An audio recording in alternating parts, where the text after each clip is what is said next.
Custom Cruisers, just to show us a great range of new shocks. Okay, you can see here these are CNC bodies. Okay, so you can see this sort of proper billet CNC, very well made. And as you can see, even the tops are CNC, not the usual steel. But a lot of them come complete with a rubber bumper.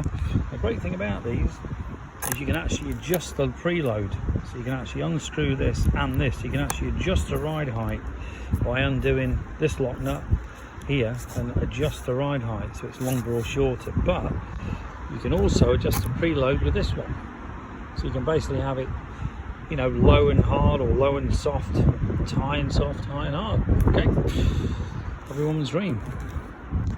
But if you're interested in any great quality, this is your black one, obviously. It's very well made.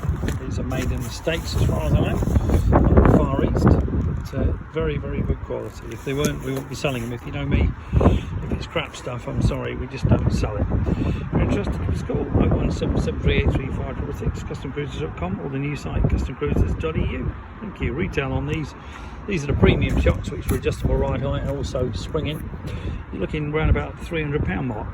Thank you.